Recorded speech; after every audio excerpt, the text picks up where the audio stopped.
So, Rob, a year ago, we did a episode that focused on your favourite Doctor, Davo. Is that a year ago now? It's a year ago. Possibly a little bit more. Wow. And I said at the time, that's fine. Sometime soon, we'll do my favourite Doctor. Yes. And tonight's the night. It is. And I'm actually quite happy that we're doing it too. Yeah, look, I generally am. As I said, I was prepping this, last night and last week and this morning, and mostly I was just trying to work out what I didn't have time to say, because there's so much I can say about the Hartnell era. But I've got my notes. I've tried to concentrate on the key aspects, and I'll try not to talk at too much length. But let's get into it. William Hartnell, the first Doctor, the original. Absolutely, Dave. This is your baby, so I'm going to let you drive. Yeah, so before we sort of get into our thoughts and opinions, I'm curious, Rob, because, look, let's be honest, neither of us were watching Doctor Who in 1963, and neither of us were watching Doctor Who in 1966 when he left either. So how did you discover William Hartnell? Dave, I discovered Hartnell largely through Target novels. This would have been around 87, 88, 89, those sort of 3 years there. I did see the pilot episode in 87, and by that I mean the genuine pilot episode, the one that wasn't aired on TV. Some fans had a copy, and it was very VHS been copied too many times. Yeah. But that was quite magical to see, but not a lot of episodes. I didn't see a lot of episodes at all over those first 3 years of being a real sort of, ferret of a fan. They'd get screened at Doctor Who fan club parties, but generally they were on at the same time as things I wanted to watch, like season 24, so I wasn't going and watching them. So it was really the Target novels of that era. So think of stuff like The Massacre, the Time Meddler, Edge of Destruction, The Smugglers, stuff that was coming out around 87, 88, 89 as new releases. I was grabbing those and just eating them up. I thought they were fantastic. Yeah, I certainly would have had my first encounter with the first Doctor via the Targets as well. We had them all up at the shelf at home, so I sort of grew up knowing there were multiple Doctors because you could see them on the Target books. The first time I would have seen the first Doctor, I'm certain would have been in the 5 Doctors. Mm. And the second time would have been in the 3 Doctors. So I was aware of him through those anniversary stories, even though it's not Hartnell for the majority of the 5 Doctors, and he's not in a lot of the 3 Doctors, but I at least knew who he was and his role in Doctor Who mythos. I'm fairly certain the first time I saw a Hartnell story was at a Doctor Who club meeting in 1987 where I saw the Aztecs. Wow, that's very cool. And I would have seen the Daleks a year later at a video day that they showed, and somewhere in there as well I saw the Edge of Destruction. I'm not sure if that was before or after the Daleks, but through the Doctor Who fandom I did start seeing these stories, and then some of his VHS releases came out, so I saw the Daleks again, the Dalek Invasion of Earth, but also we had the audio tapes at the club that you could borrow, and so I had a number of them. Celestial Toymaker Part 4 I had on audio, and I absolutely loved that. That would be pulled out all the time. The Web Planet I remember vividly because I just have these memories of being about 7, 8, 9 and listening to the Zabi on audio cassette as the cicadas went crazy in the Australian summer. So I came to him very much in a piecemeal way over a long period of time, and it probably took another 15 years before I'd seen all of his existing episodes. Yeah, look, I'd be similar, until those videos started coming out, and then it was the DVDs. Some of the episodes I saw for the first time on DVD. Oh, okay. Look, I'd definitely seen them all sort of by the time I'd finished school, because we had borrowed stuff from people in fandom. But yeah, it was very piecemeal and it took a long time. And as you alluded to, Rob, some of those video cassettes, they were multiple generations and they were not easy to watch. No, they weren't. The better ones came from the US, of all places, where it had been on public broadcast television over there, and people had recorded them and sent them over. They'd been converted from NTSC to PAL and all that sort of malarkey, and then they were pretty good. They were very good, actually. But yeah, some of the more obscure things, like the pilot episode, yeah, that was... Very much so. And of course, An Unearthly Child was broadcast in 1993. Yes, that's right. And a great episode, still, it is. Very much so. Look, in a moment, Rob, I'm going to wax lyrical about why this Doctor of this era is my favourite. But before I do, what are your thoughts about Hartnell and the First Doctor and that era? Look, I loved the way Hartnell was so different to the Doctors I'd grown up with, who were younger, particularly Davo. To then be reading these novels with this, acerbic, surly old guy getting around and being quite authoritarian and stuff, I really gravitated towards the character. I thought, this is something new, this is different. I am a historical buff, and so many of the stories were historically based. That was a big appeal to me as well. I mean, the Massacre, I just devoured the Massacre. I thought that was a wonderful novel, and I was so upset that it was a story that we couldn't actually see.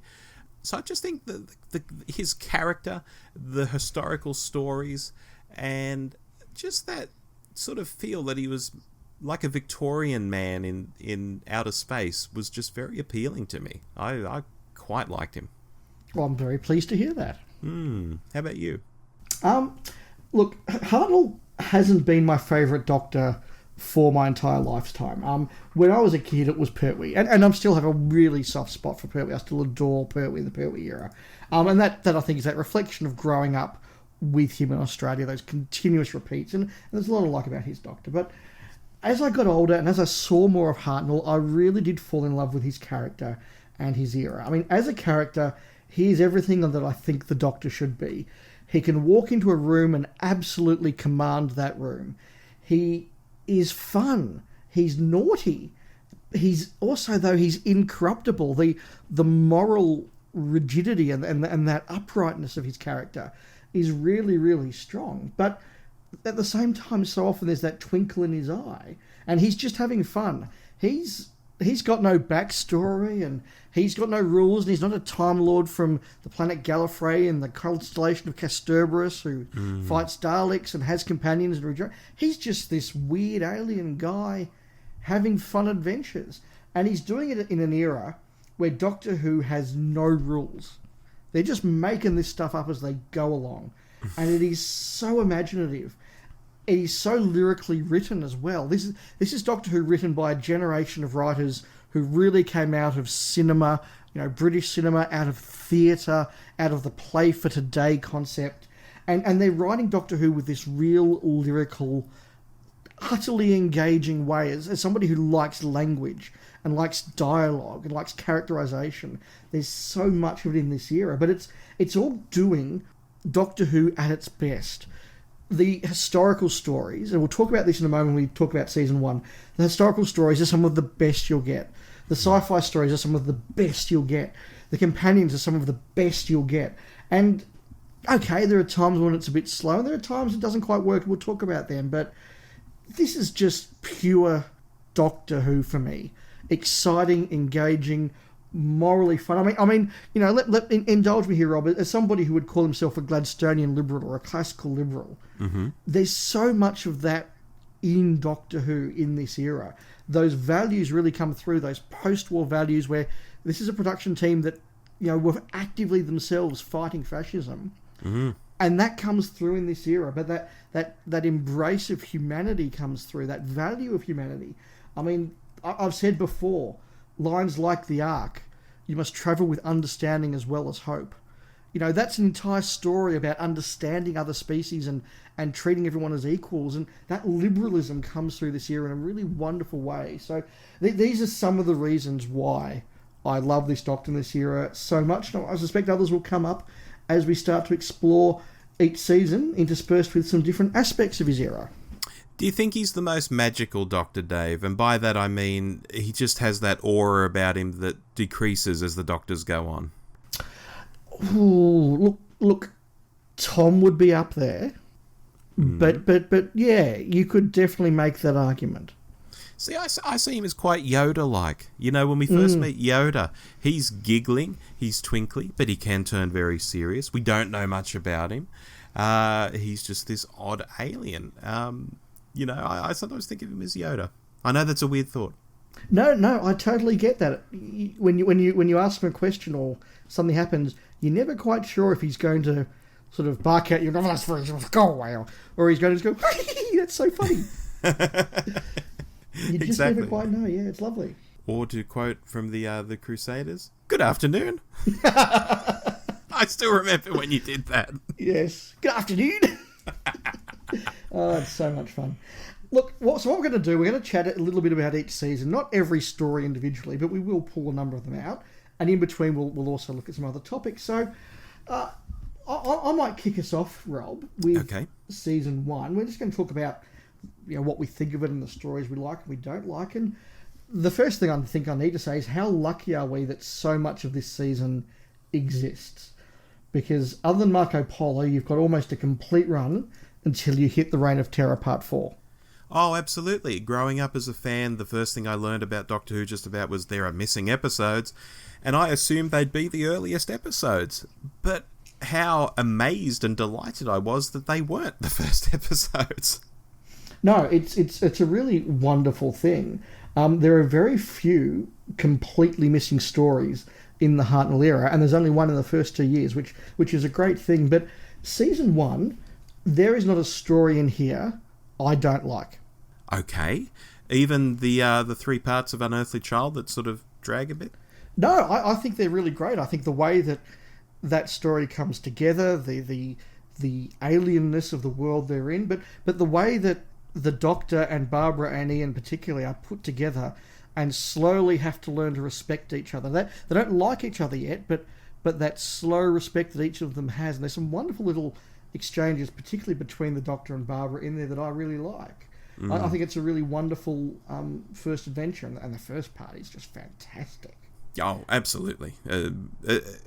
It's almost incomparable for me to the next 3 parts, actually. Yeah, look, I get that, but I mentioned earlier, in this season we see Doctor Who doing all the things it does at its best. You want historical drama, Marco Polo, fantastic. The Aztecs, amazingly brilliant. You want science fiction, well, you've got the Daleks. You want weird alien adventures and sagas and quests, you've got the Keys of bloody Marinus. I mean, how imaginative and inventive is the Keys of Marinus as a piece of television? So there's just so much good stuff in this. What are the standouts for you, Rob?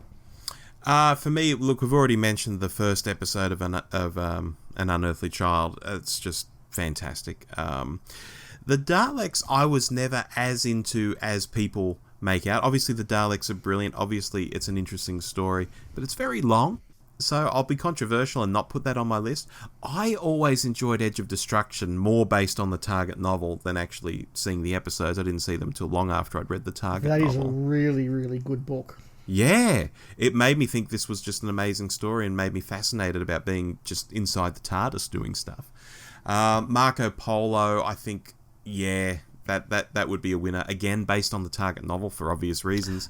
But the audio's out there as well, and I can listen to the 7 parts of the Marco Polo audio. This is a top 10 story for me. It is such good characterization and so interesting, and it covers this journey from the heights of China right through Shangtu and Cathay and the Winter Palace, and the photos we have of it looks gorgeous, but it is so lyrically written. It's like a Shakespearean play as far as I'm concerned. And that's very easy in these early years of Who, actually for maybe the first decade of Who. They're almost like plays on television, and they've just got some cameras at different angles that are capturing this play going on. Yeah, literally right down to we're going to have 4 members of the regular cast so that whilst 2 people are off getting changed for the next scene, the other 2 can be on stage. Yeah, precisely. And look, I just rattled off the first half of the season there, and I realised I could rattle off the second half of the season, because stuff like Keys of Marinus and the Reign of Terror I adore as well. I think I really like this whole first season. Yeah, look, I do as well. Even the Sensorites, which I would say is probably the weaker link of the season. Yes. It starts off a little bit strange, it's a little bit slow, but it really does pick up as the story goes on. But this is the moment where the Doctor kind of becomes the Doctor that we know.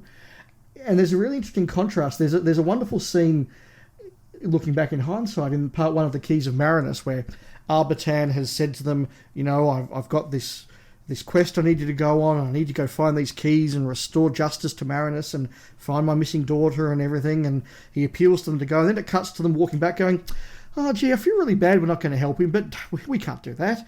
And then Arbitan puts the shield around the TARDIS and says, no, you're not going anywhere till you help me. And they're forced to do it. That's really weird looking back now, whether they're just like, look, we'd like to help this nice old man, but that's not what we do. In the Sensorites, that's the first time in Doctor Who, I think it was Lawrence Miles has made this point. That's the first time where, okay, the Doctor has ingratiated himself with the Sensorites. They're happy to let him go. He's cured Ian. Ian's healthy. They're all good. They could leave at the end of part 4. And the Doctor says, there's a mystery. There's something dodgy going on here, and I'm going to go off an adventure and find out what's going on, and I'm going to solve this problem just because I want to. And that's the first time we see that in the Sensorites. That's really important. Yeah, this whole first season is just Doctor Who finding its way, and I think that's what makes it so interesting. They are doing different things. We don't know much about the characters and what's going on. It's just so exciting. And speaking of those characters, let's just segue into a chat about the Hartnell companions. Some great companions. Look, we'll work through them quickly because I think they all deserve at least a line. Yeah. Susan, she has some great stories. She has some weaker stories. I don't think they ever quite worked out how to write her. No, that's true.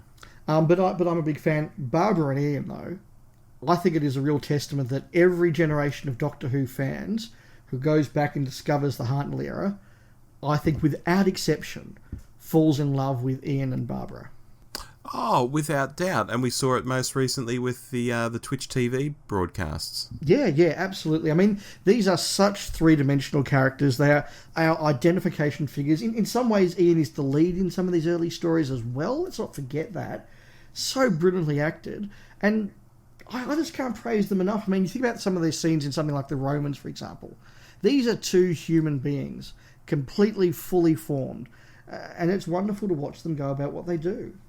Yeah, absolutely. They've certainly got more meat on the bones than some companions that come afterwards. Not just in the Hartnell era, of course. No, absolutely. That said, though, Vicky, I think she is one of the most underrated and underestimated companions in 50-something years of Doctor Who. She gives the most wonderful performance in every story. She is engaging, she is fun, she leads the Doctor off on adventures, she carries plot lines, she personally brings about a revolution in the Space Museum. Like, Vicky is so cool. Yeah, Vicky is tremendous, and I think I've said this before, maybe even on the podcast. Vicky is Susan done right. Yeah, I think so. I think that a little bit more experience on the part of the production team really made that work. And if you take anything out of this podcast, I would say go back and have another look at Vicky would be something worth doing. Yeah, agreed. Where does Stephen sit for you, Rob? Stephen is like my favourite male 60s companion, Dave. Oh, wow. Say why. Yeah, especially when he has a beard. I'm very specific about this. Go on. Why is this? I just think he came from the future. He was so interesting. He just seemed a bit more edgier than Ian. You know, I understand why Ian is so well liked, but I think Stephen just has a bit more of an edge to him, and that's always interesting and appealing to me. I just like, you know, Peter Purvis's performance in general. I've long liked Stephen as a companion. That's interesting. Stephen, the character, isn't someone that ever really fired my imagination or engaged me. But looking back at his era, I've really come to respect at least what an amazingly strong performance Peter Purvis does give in the role. Oh, absolutely. And look, I'll just add too that I think maybe some of those Target novels that I was getting into with the First Doctor around that era are Stephen stories. You know, when you think of the Massacre, or you think of the Myth Makers, perhaps, or the Time Meddler. Yes, he's very good in that for a debut story. Katerina and Sarah?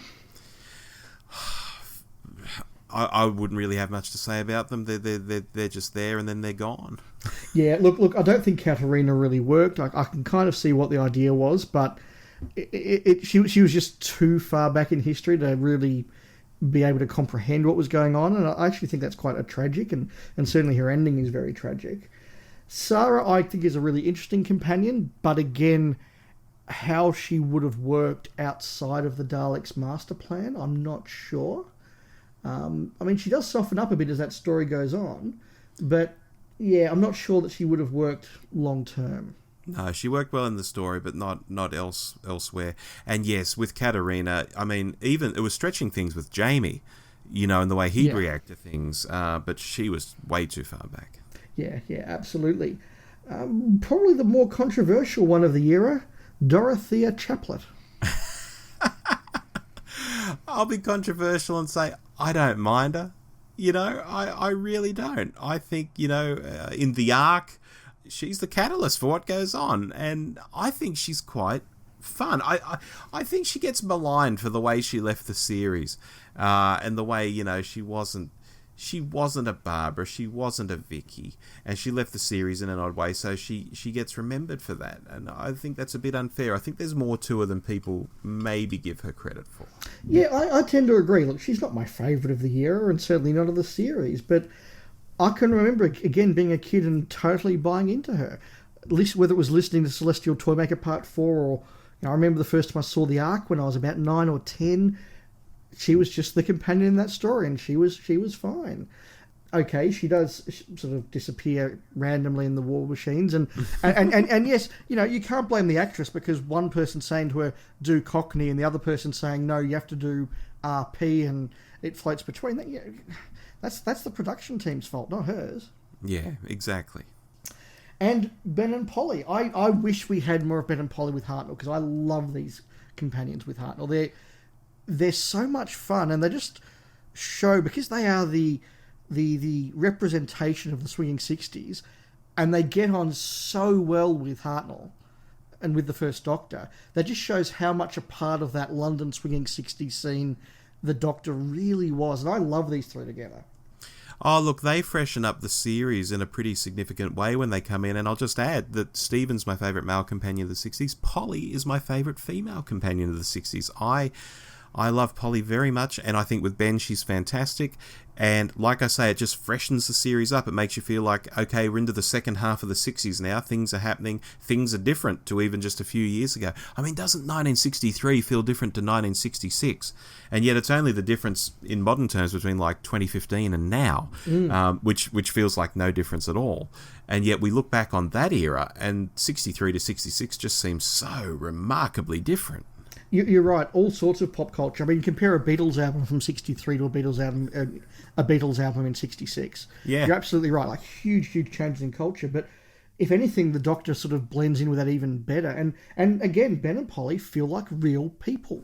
Yes, I mean Polly, when we see her in the War Machines and she's in the nightclub, that's her environment. I buy into the fact that that's where she goes.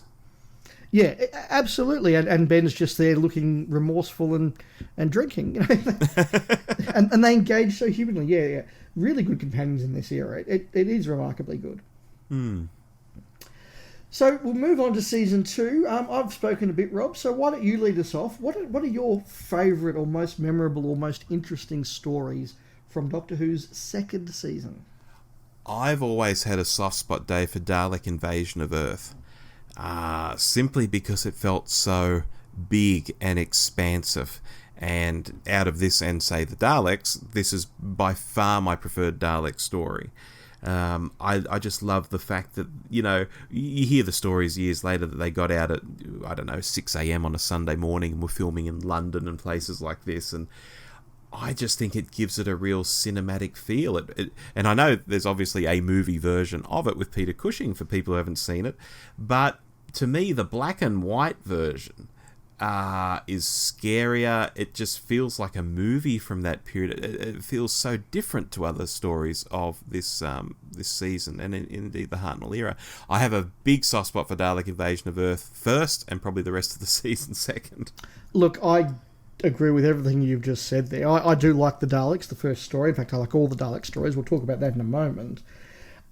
I still stand up and say, in my view, the Dalek Invasion of Earth is the best Dalek story of the last 55 years.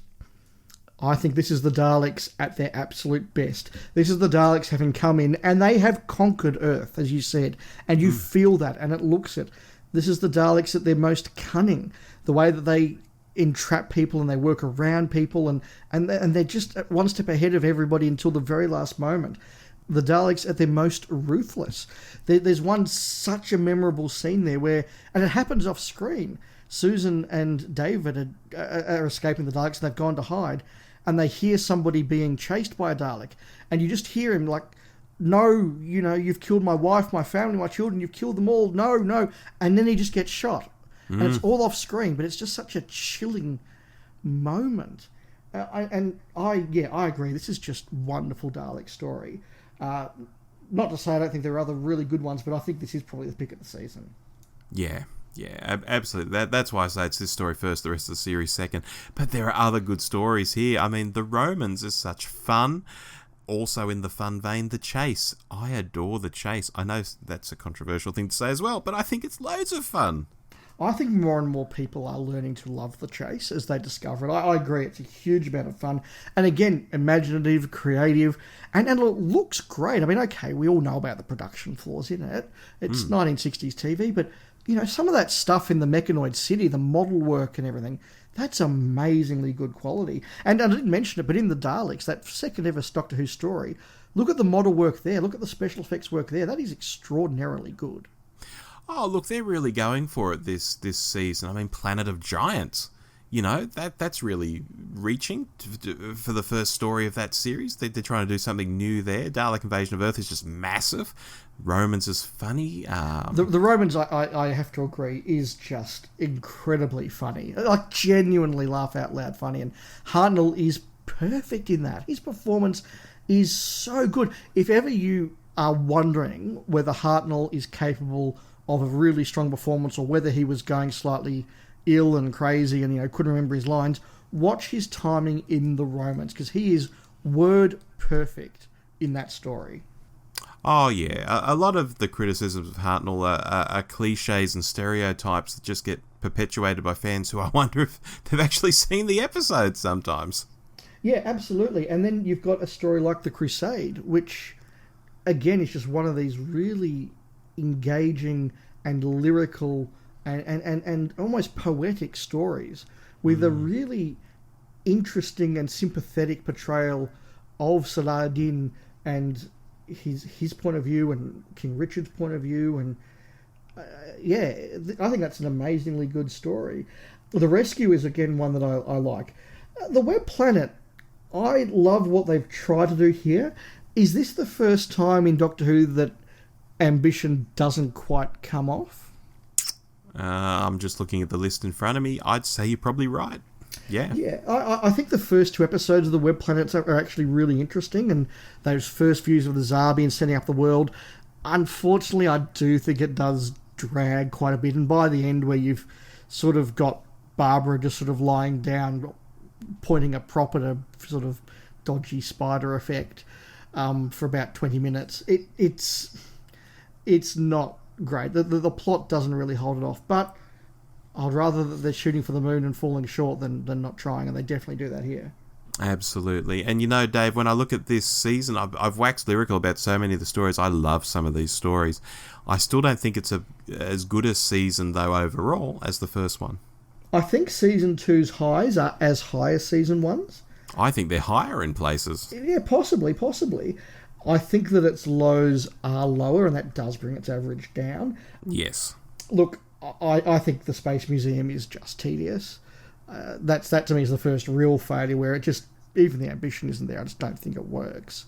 And I know some people say Part 1 is interesting. No, Part 1 is boring too.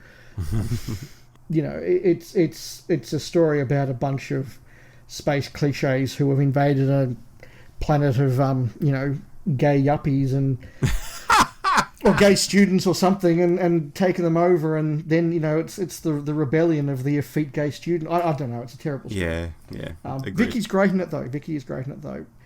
But and it ends with the Time Meddler, which the cliffhanger of Part 3. The monk's got a TARDIS. Mm-hmm. Wow. Oh yeah. Look, what an amazing character, and a character people still talk about to this day as a character they'd like to see again. Yeah, absolutely. Yeah, really, really good stuff. So we've mentioned them a few times. We need to do a little sidebar, Rob, now about the Daleks. Yeah, of course we do, yes. Can I just point something out to you that is really obvious but might also blow your mind? Ooh, okay. The Daleks are the only recurring monster in the entire Hartnell era. Wow, okay. Yes. The fan part of my brain is quickly trying to see if you're wrong about that and quickly analysing the stories, but yeah, you are quite right. I never thought that thought. Yeah, the Cybermen do turn up in the Hartnell era, but they're not yet a recurring villain. No, they're not. No. So we're only getting this entire 3 and a bit seasons of Doctor Who, one recurring monster, and it does recur 4 times. And every one of their stories, I will contend, is really good, if not utterly brilliant. Yeah, well, I guess they have the benefit of not coming off past stories, so anything they do is going to be new and interesting. But I take your point that they are good stories in their own right, too. Yeah, I mean, we've talked about the Daleks, we've talked about Dalek Invasion of Earth, we've said we enjoy the chase. Dalek's Master Plan is coming up. And again, this idea that you can't write good dialogue for the Daleks. Well, watch or listen to the Daleks Master Plan, because there's 13 episodes of really good dialogue. And I like the way that we evolve and develop the Daleks over their 4 stories. The Daleks, their first story, is just an opening. It's a fun adventure with these cool monsters. Then we get to see them really big. We get to see them invading Earth and being really powerful. Then we do something a bit fun with them, a bit different with them in the chase. And then we say, right, let's just take it all up to 11. Let's have the Daleks invading the galaxy in a 13-part story where they almost win because, again, they are cunning, they are clever, they are always just, one step ahead of the Doctor sometimes, one step behind him sometimes. And there is that real back and forth. The Doctor's winning a bit. No, the Daleks are winning a bit. No, the Doctor's winning a bit. No, the Daleks are winning now. Like, it really feels like a battle of equals, battling between the two of them across that whole story for huge, huge stakes. Yeah. Oh, just amazing stuff. And, let's talk about the creation of the Daleks, because I always like to throw in a shout-out to Ray Cusick for designing them, which I think... And I don't know if this is controversial. I think the design of the Daleks is more important than maybe their backstory. Look, I think that's a pretty reasonable comment to make. I mean, they just look amazingly different to anything that had ever been seen, and really something that no one has captured again. And which, when they roll out in modern stories, they still look amazing while still remaining pretty much the same as their original look. Yeah, and I think that the 60s is the equal best era for the Daleks, equal to the Russell T Davies era. That's fair. That's very fair, actually.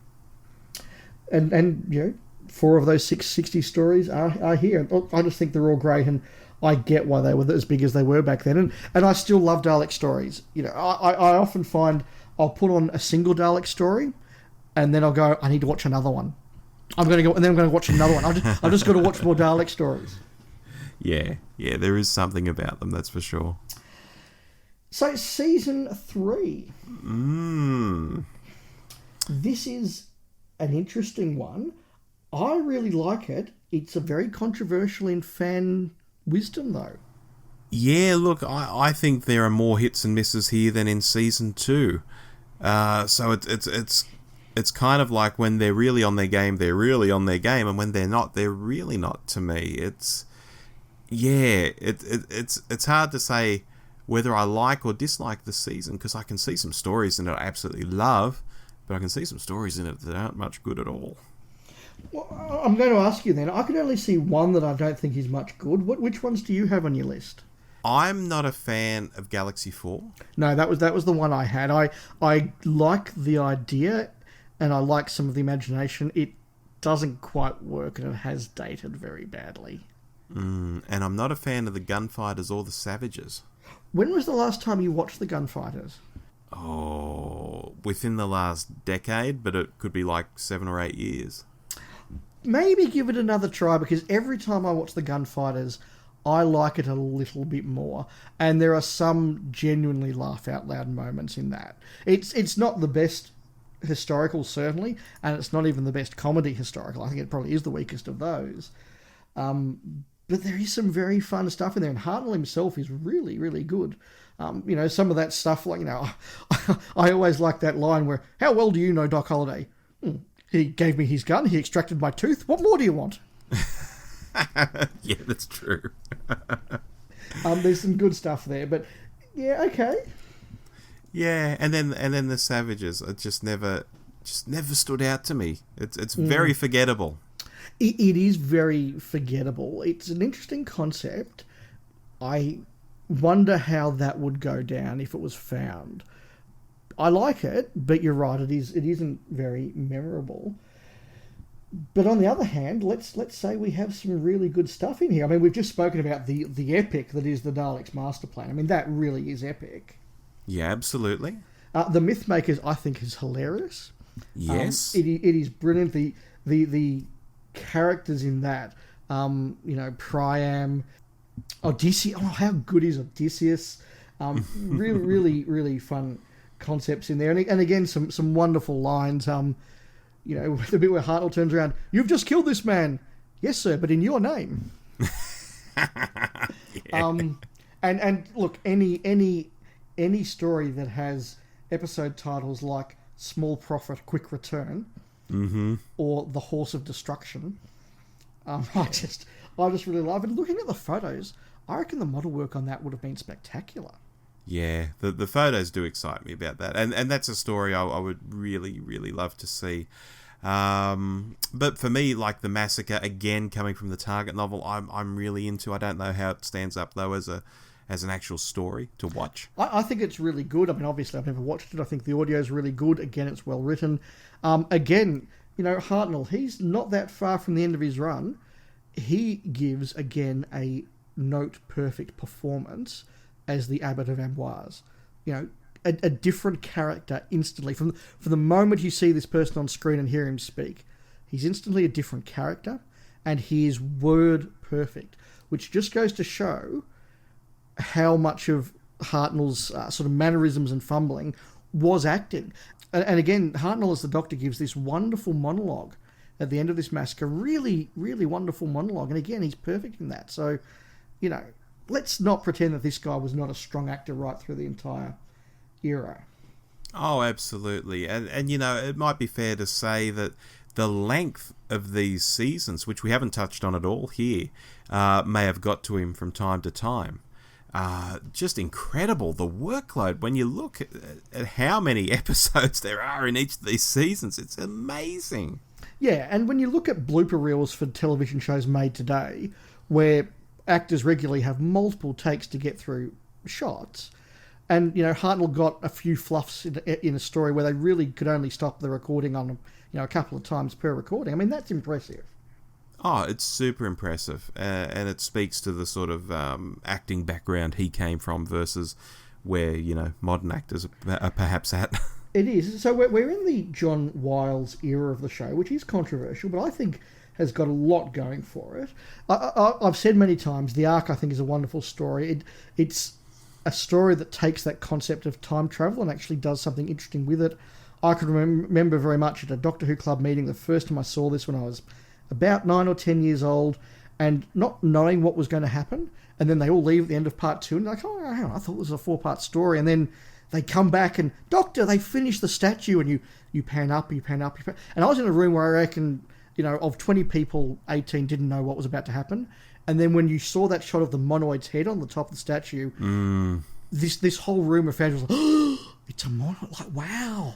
Yeah, what's happened? Yeah. And then you come back, and not only have you got this great time travel sci-fi adventure, but you've got this story where it's all about learning to love people and respect other races and civilizations. And it's about saying to the humans, you treated the monoids as second-class citizens. And the Doctor points it out. He's a bit busy solving a plague, so he doesn't make it a big deal. But at the end of it, he says, you know what? You treated these guys as slaves. So when they had the chance, they rebelled, and you need to learn to live in peace. You need to learn that whether you're humans or monoids, everybody's equal and everybody deserves the same rights and respects. And it's not bashed over the head. It's just such a wonderful message, though, and I think it's such a wonderful story. I think it's Doctor Who at its best. I really do. Yeah, no, the Ark to me is underrated. based on where I think it is in fandom, my perception of it in fandom, I think it's a much better story than people think. Well, I've got to ask, what do you think of Toymaker? Well, I was about to bring that up. I really like this, and again, it's because of the target novel, I think. Obviously, I haven't seen 3 of the episodes for real, so it is the novel that I'm basing this on. I always thought this was a wonderful story. I know people get a bit hung up on the fact he is a celestial toymaker, and we shouldn't be saying those things today, but, oh gosh, I just get past that, and I look at the story itself. I think playing these deadly games, and, the concept of this being who is so powerful... I find all that sort of stuff really interesting. I think a modern version of this could be done, wonderfully. Yeah, I tend to agree. I think part 4 is really good, and it really captured my imagination as a kid. Again, the target novel, the same for me. I think it does lose its way a little bit in part 3, which is the key episode. I think that's actually a bit slow and dull. But as for the Celestial thing, well, I always thought Celestial meant cosmic, and he was a cosmic toymaker. Right. Yeah, I mean, that's fair, and I think I thought the same when I was a kid as well. Mm-hmm. How innocent we were. Oh, yes. Still am, Dave. We try. So, just a final little sort of breakaway chat here. The First Doctor in other things. Now, his VHS tapes, he had some of the first VHS tapes to come out. Stuff like the Daleks, Dalek Invasion, Aztecs. They actually all came out relatively early in the run, which was really good to see. Yeah, well, I mean, they're good stories in themselves, but also I think there was the most interest in going back to the black and white era from fans. Even though for many fans they hadn't seen Pertwee's or Baker's or whatever, and they perceived that they were probably great episodes, I think just the mystique and allure of these 60s episodes, which at the time seemed so old. They were maybe like 20, 25 years old at the time, but it seems so long ago. I know. It was closer to us then than the McCoy era is to us now. Yeah, that's just disturbing. It is, isn't it? But again, they were complete. There were a lot of complete Hartnells. And at that stage, there was, 2 complete Troutons? Crotons and Mindrobber? Oh, and Seeds of Death. And War Games. That's right. But they're all season 6s, yeah. VHS, yeah. Yeah, until Tomb was found, yeah. So there were a lot more Hartnell. So we got a lot of stuff from him. His novels, obviously the first 3 Doctor Who novelisations were all Hartnells. But then they get ignored for a long, long time, which is why in those years for me, 87, 88, 89, when I was really getting into things, there were a lot of Hartnells popping out because they'd been ignored for so long. And suddenly we were up to, okay, we've got to do the Hartnells now. That's right. And as such, they were in that latter run of targets where they were again doing a lot more with them. So you're right, stuff like Massacre and Toymaker and Smugglers and Savages and the rest of them, they were all really good books. I mean, The Rescue, Ian Marter turns a 2-part story into a larger than normal target book. And even then, some of the older ones, like Terence Dix's work on Dalek Invasion of Earth or An Unearthly Child, yeah, really good stuff. So I think the Hartnell era was very fortunate in that sense. Totally agree. The audio tracks of the missing stories are all available, and I would regularly, like once a year, I would go through my missing Hartnell story CDs, or now I've got them on the iPhone, but I would listen to the Massacre and the Mythmakers and Master Plan and Marco Polo, because I do enjoy them, and it's great to have them all cleaned up so well. Yeah, look, it's just amazing they were captured back in the day, because the fans who did it didn't know that the episodes were going to get junked. It's just an incredible, amazing fluke, because, how many other shows did fans do that for?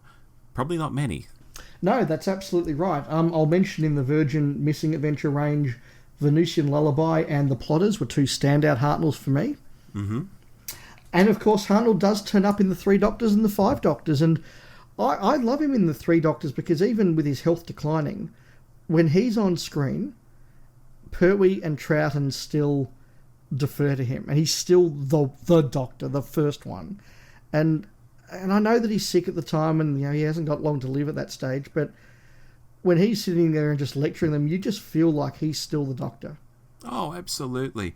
And look, you mentioned him being in the 5 Doctors. Obviously, he has the cameo at the start before the credits. But if we're going to talk about, other actors playing him like Herndl in 5 Doctors, I think we've got to talk about last year's Christmas special, Dave. Yeah, look, I'm not going to go on about it. I said at the time, and I've said since, I think that Moffat really missed the point of the First Doctor. I do think he was writing the First Doctor as the fan memory, not as the real thing. And, you know, there's a lot of stories that the new series has done that haven't worked for me or I haven't liked. And generally after I watch them, I get a bit annoyed, a bit angry, and then sort of just move on. And, well, other people like them, I don't care. I don't have to watch them again. Who cares? But I haven't forgiven this story, Rob, I've got to say. And I'm not going to get angry and worked up about it, but I just think it was a really disappointing portrayal of the First Doctor. I really do.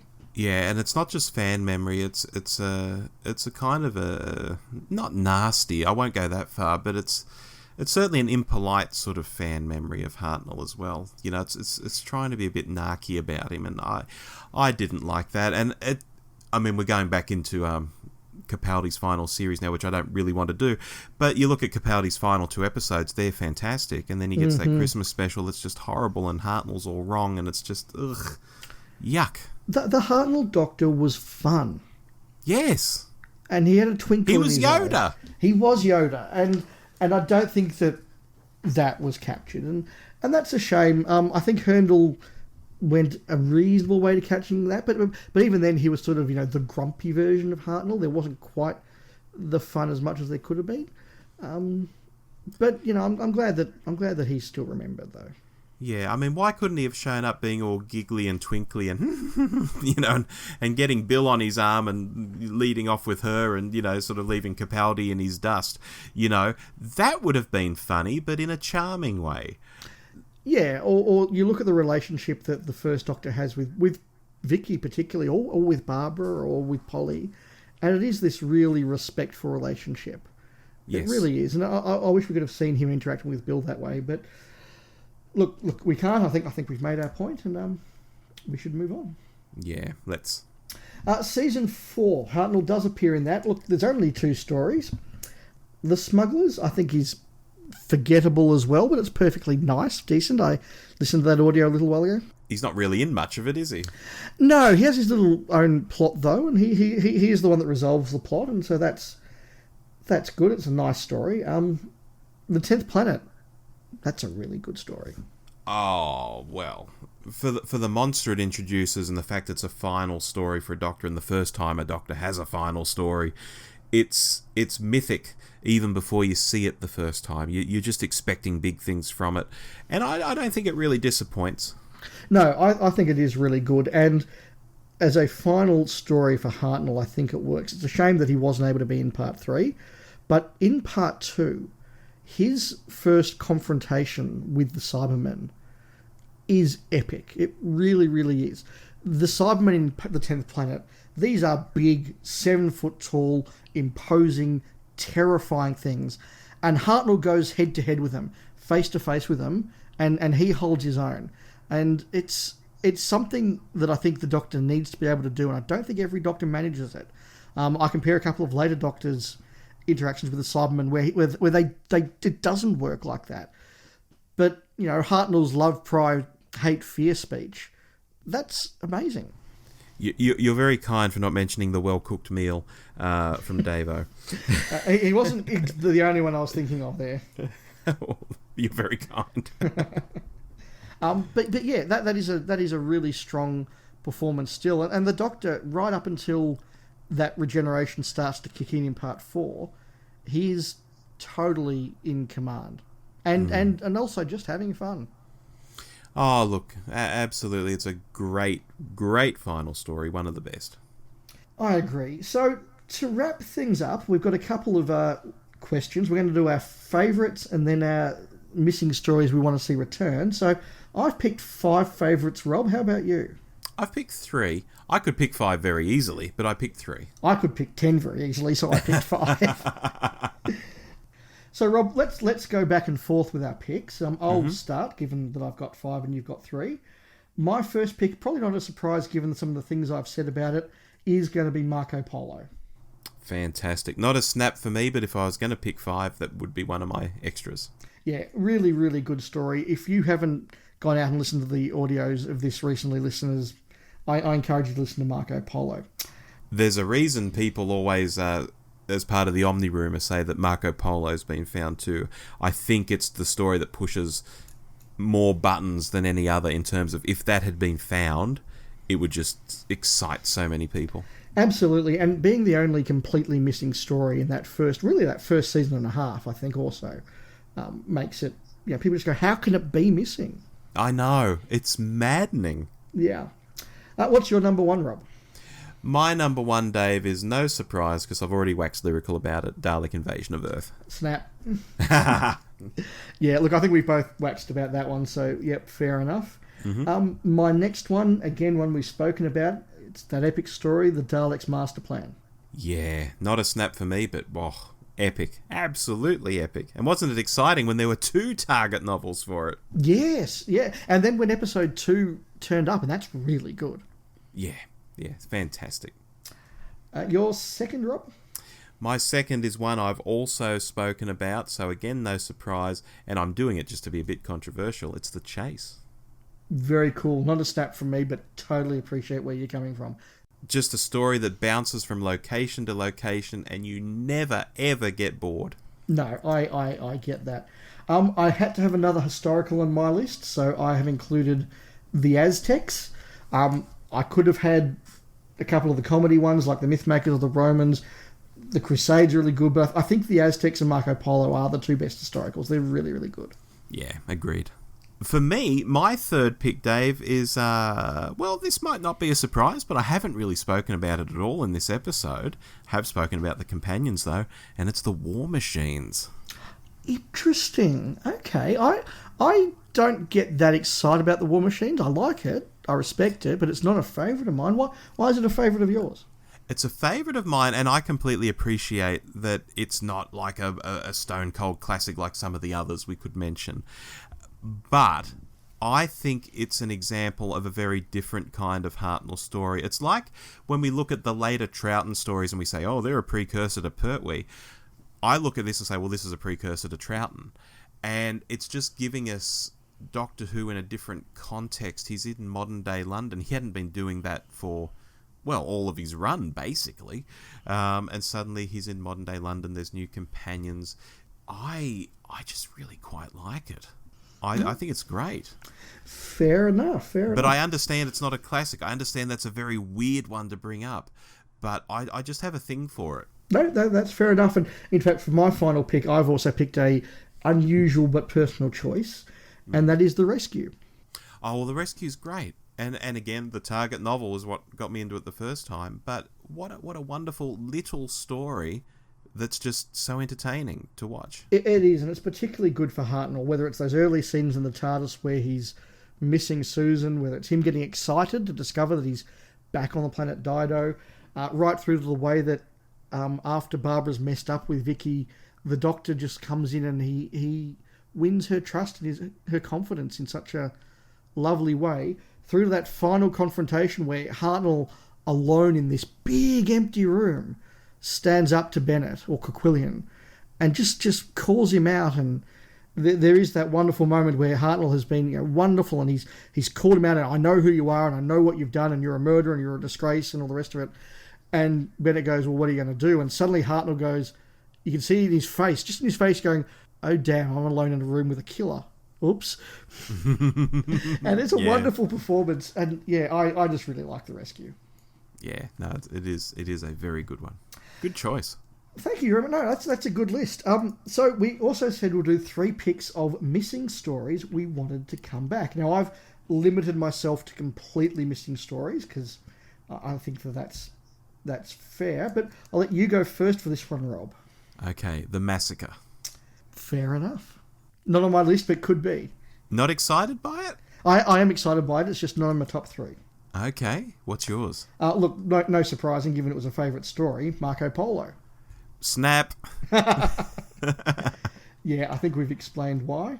I'll give you another one of mine then, The Mythmakers. Yeah, that would be good. Again, I think it's very witty. I think it's very clever.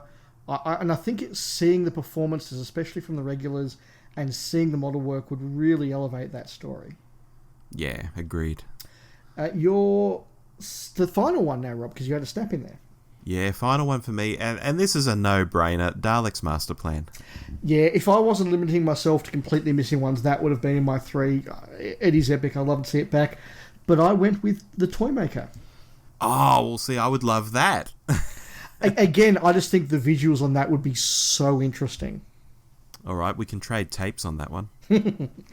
Excellent. Well, look, that's our chat about Hartnell. I could go on for hours and hours and hours. I know, Dave. Oh, we could still be here this time next week if we really got into it.